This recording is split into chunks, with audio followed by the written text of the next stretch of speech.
Perda. Não admitimos que podem coexistir entre amigos sentimentos ambivalentes como admiração e inveja, estima e competição, afeição e orgulho. O ilustre romano Cícero, em seus célebres ensaios literários sobre amizade, registrou a seguinte pergunta: haverá alguma coisa mais doce do que teres alguém com quem possas falar de todas as tuas coisas como se falasses contigo mesmo? Realmente, não há pior solidão do que a do homem sem amigos. A falta de amizade faz com que seu mundo de afetividade se transforme em um enorme deserto interior. Entre amigos não existe nenhum limite às confidências, pois a virtude principal que os une é a sinceridade. Para que tenhamos maior compreensão sobre a amizade, é necessário analisarmos as profundezas da intimidade humana. A natureza deu ao homem a necessidade de amar e de ser amado. Um dos principais gozos que lhe são concedidos na terra é o de encontrar corações que com o seu simpatizem.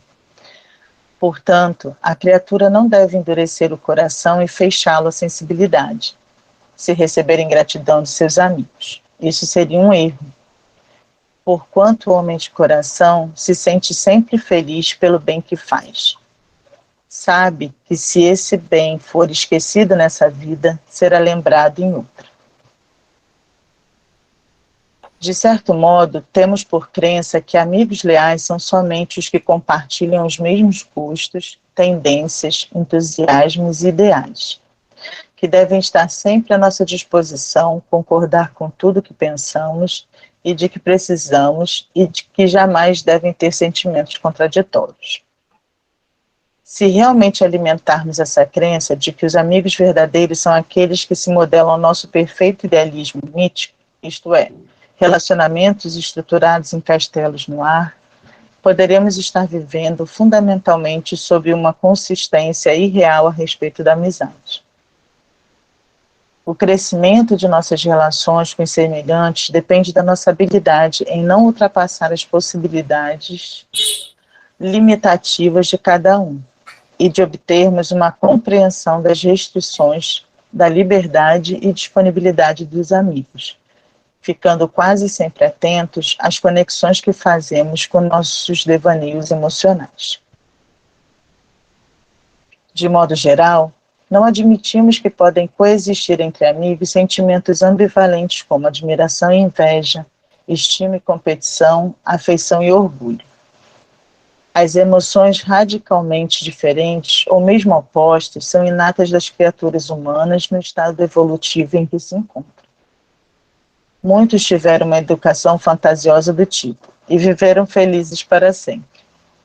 E quando se deparam com a realidade humana, ficam profundamente chocados por constatar que possuem ambivalência de sentimentos, identificando-os também analogamente nas figuras mais importantes da sua vida. Todo ser na Terra está aprendendo a usar coerentemente seus sentimentos e emoções. Não podemos fugir dessa verdade. Nossa visão interior precisa mover-se como um pêndulo, a fim de evitarmos unilateralidades que nos impedem de ver o tudo. Sabedoria traduz-se na capacidade de reconhecer ou na habilidade de ver a totalidade da vida e seu completo equilíbrio. Viver na polaridade não nos deixa entender as diversidades de sentimentos e emoções que vivenciamos. Questão 938. As decepções oriundas da ingratidão não serão de molde a endurecer o coração e a fechá-lo à sensibilidade? Foram erro, porquanto o homem de coração, como dizes, se sente sempre feliz pelo bem que faz. Sabe que se esse bem for esquecido nessa vida, será lembrado em outra, e que o ingrato se envergonhará e terá remorsos da sua ingratidão. Nota da 938A. A natureza deu ao homem a necessidade de amar e de ser amado. Um dos maiores gozos que lhes são concedidos na terra é o de encontrar corações que com o seu simpatizam. Dá-lhe ela, sim, as primícias da felicidade que o aguarda no mundo dos espíritos perfeitos, onde tudo é amor e benignidade. Desse gozo está excluído o egoísta. Precisamos adquirir uma percepção intuitiva para não analisarmos tudo como sendo absoluto. Toda avaliação correta usa de critérios com certa relatividade e prende-se às circunstâncias do momento e não exclusivamente aos fatos em si. Essa dualidade de opostos irreconciliáveis entre certo e errado nos embrenha cada vez mais na polaridade, impedindo-nos de compreender que cada parte contém o todo. Somos unos com a vida. Estamos ligados de forma integrante às pessoas e a todas as outras formas de vida do universo. Exemplificando isso, Jesus Cristo realçou: em verdade vos digo que quando fizestes a um destes meus pequeninos irmãos, a mim o fizestes. O que deve ter feito mais tarde com que Paulo de Tarso escrevesse aos Coríntios: ora, pecando assim contra os irmãos e ferindo a sua fraca consciência, pecais contra o Cristo.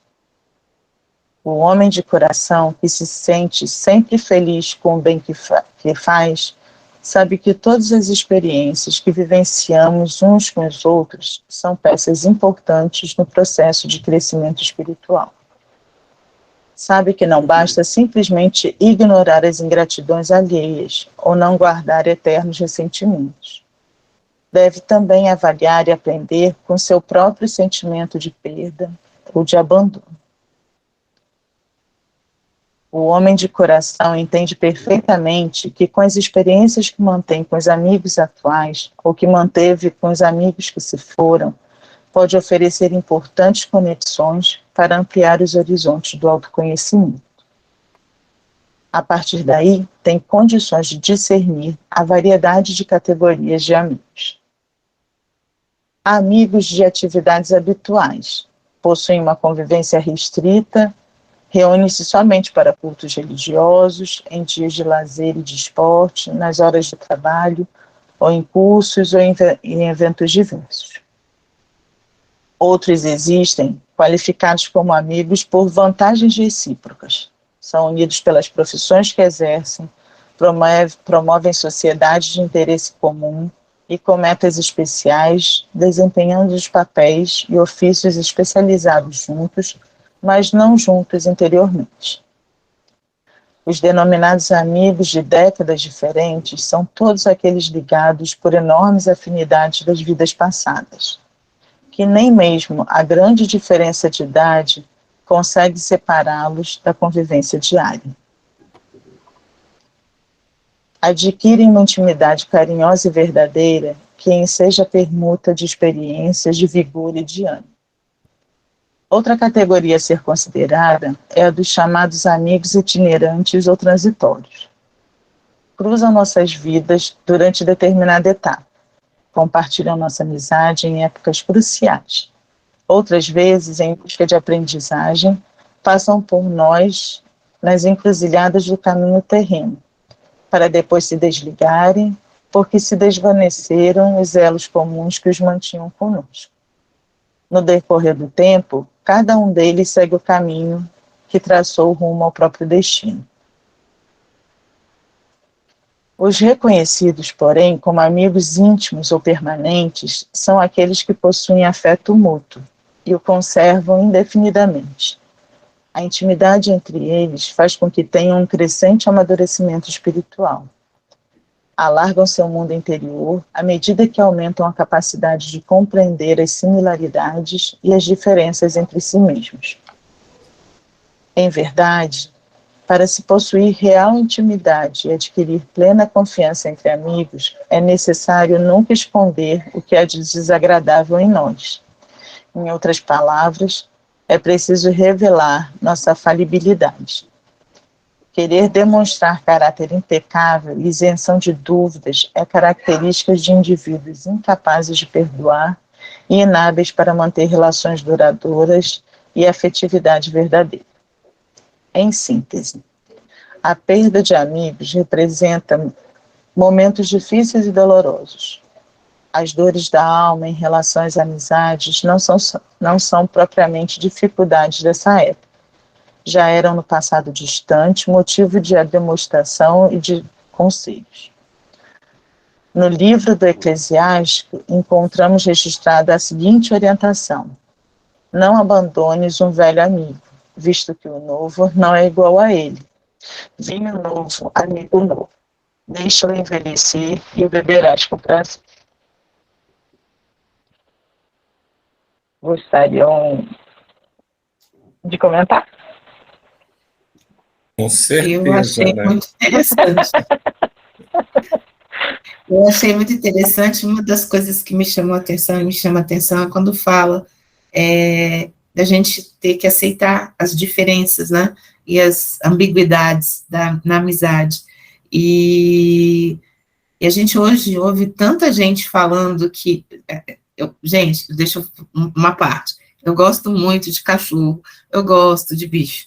Mas quando eu vejo muita gente falando que prefere ficar com os animais aos bichos, eu fico olhando assim, não é que... É claro que os animais são mais fiéis, os cachorros, mas... Animais aos homens, né, você quer dizer? Isso. Você falou desculpa. dos animais aos bichos. É que você falou, você falou ao contrário. Isso, desculpa. Então, aí, às vezes, eu fico me questionando, e uma vez eu conversei com uma menina, e ela falava isso, e eu falei, mas os homens são difíceis, mas a gente precisa estar uns com os outros. Aí ela, mas eu não suporto o ser humano, eu quero ficar só com os meus cachorros. E aí eu me lembrei muito dessa conversa. Eu vou fazer um comentário também com relação a esse texto. Né, eu achei bacana porque ia falar sobre perdas e aí fez essa ligação com a amizade. Tem uma vez que eu já compartilhei essa ideia e vou colocar aqui porque acho que está bem nesse contexto. Nesse texto eu me lembrei de logo no começo, quando ele fala, né, que muitos acham que a amizade ele tem que ser aquele processo mútuo, né, que não pode ter contradições. E aí uma vez eu estava em um encontro e uma pessoa falou assim, olha, eu vejo a amizade como um processo interno, que não necessariamente precisa do outro, né? Se o outro ele não quer minha amizade, eu posso estar com o coração, olha, você é meu amigo, pode ser que agora você não queira, mas quando você quiser, eu tô aqui de braços abertos. Isso para mim foi muito forte, sabe, porque é aquela característica de, então, né, eu te considero amigo, e isso pode, que pelo convívio tende só a aumentar. Então, eu me lembrei desse caso, e um outro ponto que eu queria colocar, que esse é bem mais atual, que é bem nessa parte inicial mesmo, sobre a questão das contradições. No sábado de manhã eu estou participando de um projeto, e é um projeto que envolve muita gente, sabe? E o coordenador dele, eu considero ele muito sábio. Sabe aquela pessoa que sabe lidar com um grupo grande e consegue realmente ir tocando as pessoas e consegue criar uma integração?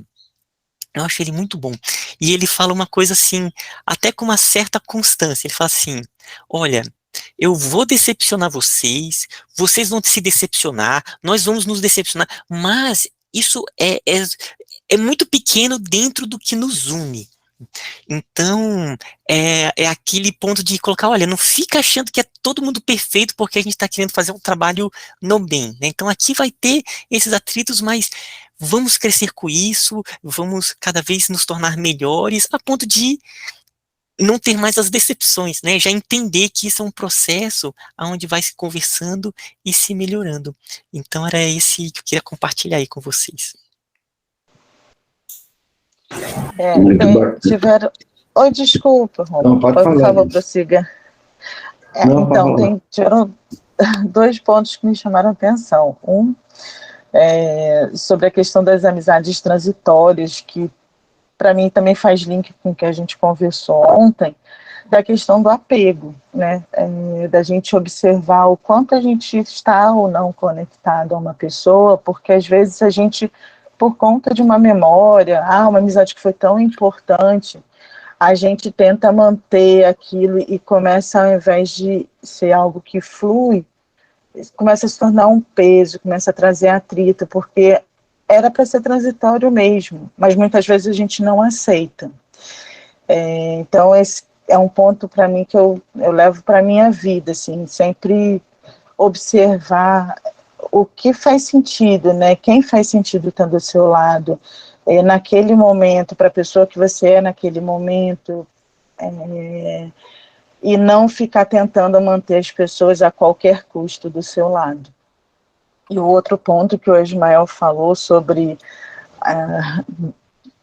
que as pessoas, a questão da decepção, né, que essa pessoa que está conduzindo o grupo que ele participa falou, isso é muito em relação à nossa expectativa, né, assim, a gente acaba, quando a gente gosta de alguém, criando uma imagem, às vezes, da pessoa, que nem a pessoa que tenta passar isso, né, nem a pessoa que tenta parecer perfeita, mas a gente vai criando essa perfeição, porque a gente começa, por gostar da pessoa, olhar mais para as coisas boas que ela faz, né, e mais para os acertos, e vai deixando de lado um pouco os erros, né, as diferenças, tal, e aí um dia a gente se decepciona, mas a pessoa sempre foi daquele jeito, a gente que criou uma imagem diferente, né.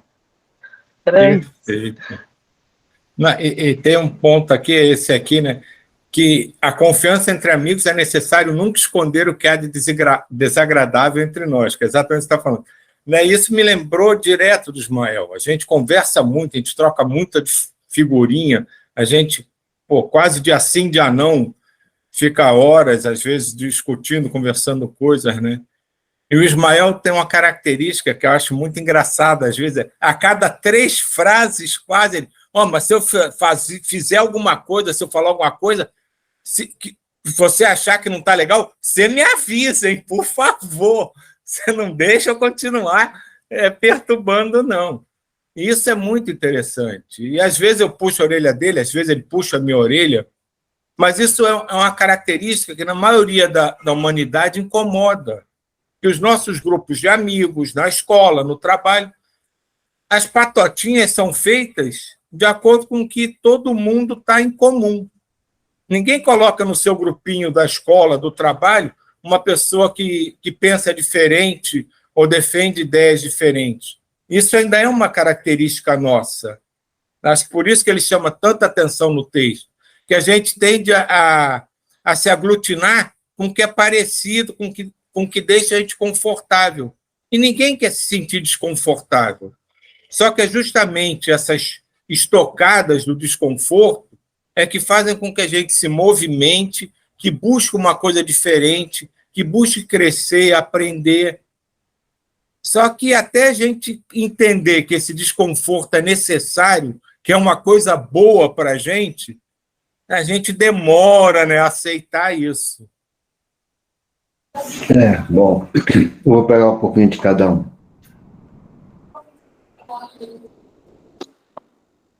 Ninguém entra na nossa vida por acaso. E todos são amigos. Todos. O José da esquina pode ser seu amigo, porque ele é mais do que amigo, ele é irmão. O que você está falando agora, Silvio, eu vou pegar do Silvio e vou pegando todo mundo.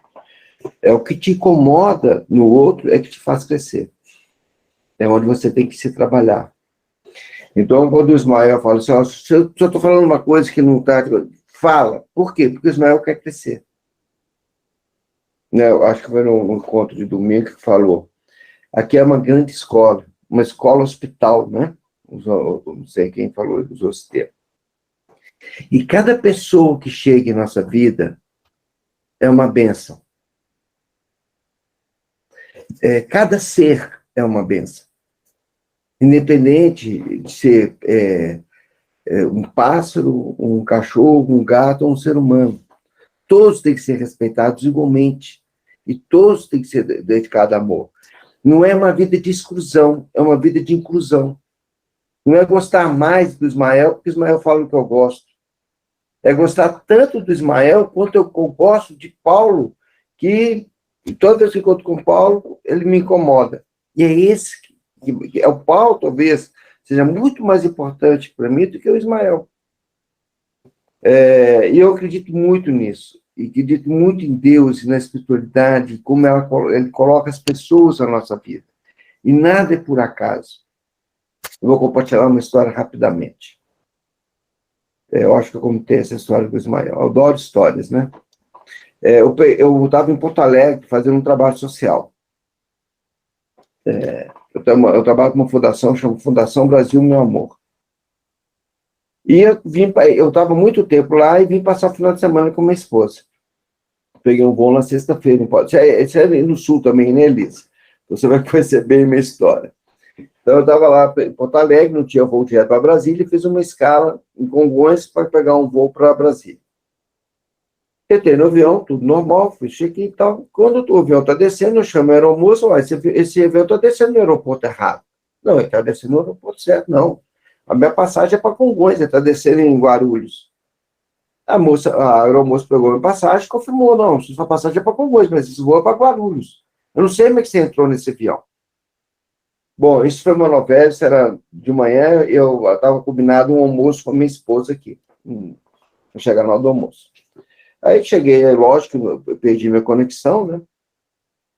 Bom, mas enfim, depois passou para outro, que passou para outro, que passou para outro. No fim, o primeiro avião que entrei, falou, não, tem que descer porque não vai dar. Entrei no segundo, nós estávamos fechando a porta, e eu estava do lado de um amigo, ele falou, não vai dar, que tem que sair. Bom, no terceiro voo, eu sentei num lugar que eu não gosto muito, mas sentei, era para estar ali, e tinha uma moça do outro lado. Quando o avião levantou o voo, eu falei assim, ô mozinho, nós temos 1h e 20 minutos de voo, fala logo de onde você vem, para onde você vai, porque tem uma razão muito grande para a gente estar aqui junto. Deus não coloca as pessoas à toa naquele lugar. Então, e essa pessoa foi importante dentro do projeto da minha esposa. Então, assim eu acredito na vida, e as amizades que chegam. E às vezes a gente quer muito que as pessoas sejam importantes para a gente, mas a gente esquece que a gente que tem que ser importante para o outro. E sempre levar consigo aquela frase de Francisco, se eu fazer que eu procure mais compreender que ser compreendido. Essa é uma das expectativas do amigo do Ismael lá no criar expectativas, né? O Silvio falou isso também. E o amigo do Ismael, mas ele parte para um extremo, justamente porque são pessoas mais rudes, mais simples, para não ter decepção. E às vezes as pessoas mais simples querem mais do que que a gente pode dar, né? Sempre querem mais. E nós vamos decepcioná-los, e eles são importantes que a gente está ajudando eles, né? Que o Ismael são moradores de rua que estão ajudando. Então, na hora que você fala que pode haver decepção, na realidade você está falando assim, olha, gente, vamos compreender um ou outro que vai ser muito melhor, né? Então, toda amizade é preciosa, gente. Aquele que chega e vai, aquele que fica, né? Tudo. Por exemplo, vocês são tão importantes para mim que vocês nem imaginam a importância de vocês. Vocês não imaginam a importância das leituras, desses amigos espirituais que nos comunicam através dos livros. Tudo é muito importante. Bom, obrigado. Isso que eu queria compartilhar. Eu falo demais. Eu queria falar só uma coisinha. Achei linda essa visão geral que você deu. Super importante, assim. E só um exercício que eu tenho feito, porque eu vi muito dentro dessa mensagem a questão do julgamento, né? Então, a gente fica olhando para o outro e aí, numa mensagem que eu coloquei lá no grupo, ele falava assim, que essa mensagem trazia o seguinte, quando a pessoa lança alguma coisa para você, você vê isso, né, como uma seta, então é olhar para a seta e não olhar para a pessoa, porque a seta é o que te atinge, o que te atinge é o que você tem que trabalhar em você, né? Então não personalizar aquilo. Aí eu achei um exercício muito importante, assim, dentro dessa questão do julgamento, né? E é só isso que eu queria trazer. Obrigada.